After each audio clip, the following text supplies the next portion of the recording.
Hidup manusia ibarat sebuah ladang. Di dalamnya ada benih yang ditaburkan, ada tanaman yang tumbuh, ada buah yang dihasilkan. Namun, hasil akhirnya tidak selalu sama. Semua bergantung pada tanah hati, pada ikatan kita dengan Sang Sumber Hidup, dan pada kesetiaan kita menghasilkan buah yang baik. Yesus berkata, "Akulah pokok anggur dan kamulah ranting-rantingnya. Barang siapa tinggal di dalam aku dan aku di dalam dia, ia berbuah banyak, sebab di luar aku kamu tidak dapat berbuat apa." Yohanes 15 ayat 5. Yesus menceritakan sebuah perumpamaan. Markus 4 ayat 20. Kerajaan Allah itu bagaikan seorang penabur yang menaburkan benih. Ada benih yang jatuh di pinggir jalan, datanglah burung dan memakannya habis. Ada yang jatuh di tanah berbatu, bertumbuh sebentar lalu layu ketika terik matahari menyengat. Ada pula yang jatuh di tengah semak duri, benih itu tumbuh, tetapi terhimpit lalu mati. Namun ada benih yang jatuh di tanah yang baik, bertumbuh, berakar dan menghasilkan buah. Ada yang 100 kali lipat, ada yang 60. Saudara, benih adalah firman Tuhan. Tanah adalah hati kita. Hati yang keras, dangkal, atau penuh dengan keinginan dunia tidak akan pernah menumbuhkan firman. Tetapi hati yang lembut, terbuka dan setia akan melahirkan kehidupan yang melimpah. Bukankah ini yang kita rindukan? Bahwa hidup kita bukan sekadar ada, melainkan berbuah dan memberi arti. Tuhan Yesus menggambarkan hubungan dengannya seperti pokok anggur dan ranting-rantingnya. Ranting yang melekat pada pokok akan hidup, menerima aliran kehidupan, dan menghasilkan buah yang lebat. Namun ranting yang terlepas akan kering, dipotong, dan akhirnya dibakar. Yesus berkata, "Barang siapa tidak tinggal di dalam aku, ia dibuang keluar seperti ranting dan menjadi kering. Kemudian dikumpulkan orang dan dicampakkan ke dalam api lalu dibakar." Yohanes 15 ayat 6. Setelah bicara tentang benih, Yesus melanjutkan dengan gambaran lain yang lebih dalam. "Akulah pokok anggur yang benar dan Bapakulah pengusahanya." Mengapa anggur? Sebab di tanah Palestina, anggur adalah kehidupan. Ia sumber sukacita, kesehatan, bahkan lambang perjanjian. Orang Yahudi tahu, ranting anggur tidak mungkin hidup sendiri. Ia hanya akan layu bila terpisah dari pokoknya. Di Indonesia, kita mungkin lebih akrab dengan padi atau pohon kelapa. Sama seperti bulir padi tidak akan tumbuh tanpa batangnya, atau kelapa tidak akan berbuah bila terlepas dari pohonnya. Begitu juga kita. Tanpa Kristus, kita hanyalah ranting kering. Tetapi Yesus memberi peringatan yang keras. Setiap ranting yang tidak berbuah, dipotonglah itu. Dan setiap ranting yang berbuah, dibersihkannya, supaya ia lebih banyak berbuah. Inilah keseimbangan kasih dan ketegasan Allah. Ada reward, ada punishment. Ranting yang tidak menghasilkan, akhirnya dibuang dan dibakar. Gambaran ini tegas. Hidup yang menolak firman akan kehilangan makna, berakhir dalam kebinasaan. Namun ranting yang setia melekat pada Kristus, meski harus mengalami pemangkasan yang menyakitkan, justru sedang dipersiapkan untuk berbuah lebih banyak. Pemangkasan itu bukan hukuman, melainkan bentuk kasih, supaya hidup kita menjadi semakin indah di hadapan Kristus. Hidup seseorang dikenal dari buahnya. Pohon yang baik pasti menghasilkan buah yang baik. Sebaliknya, pohon yang busuk akan menghasilkan buah yang tidak berguna. Tidak ada yang bisa menipu, sebab buah memperlihatkan jati diri pohonnya.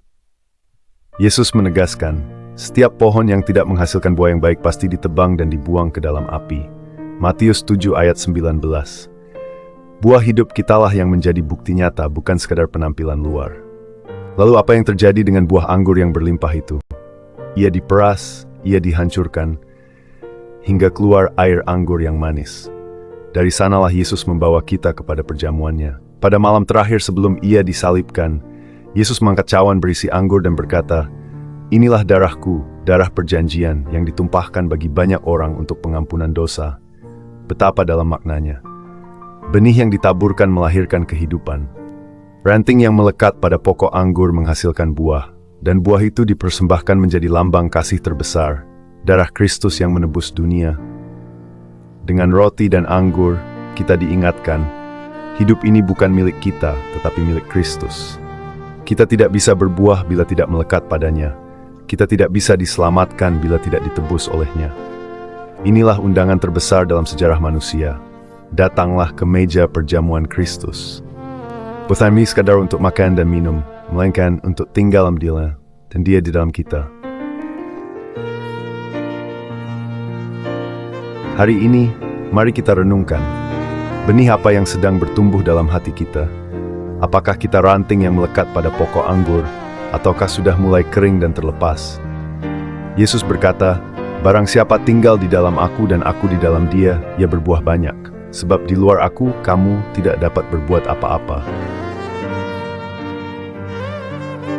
Maka perjalanan rohani ini utuh, dari benih yang rapuh menjadi ranting yang berbuah, hingga akhirnya duduk di meja perjamuan yang kekal. Benih, pokok anggur, dan perjamuan, 3 gambaran, 1 cerita.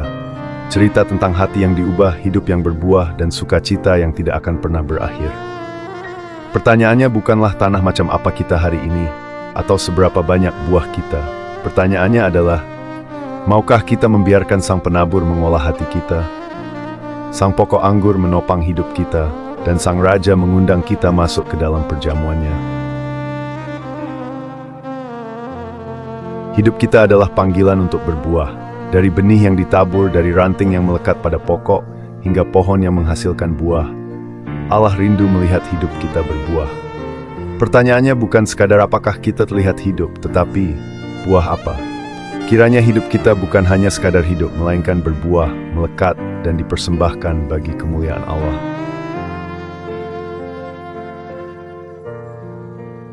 Demikian saudaraku, renungan refleksi iman kali ini. Kiranya kita diberkati dan tetap melekat pada pokoknya, ialah Kristus. Saya, Daniel Nugroho dari Kebon Jeruk, Jakarta Barat, mengucapkan terima kasih yang mendalam. Kiranya Tuhan memberkati kita semua. Salam Spiritual Journey Indonesia. Matur nuwun. يسوع أنت إلهي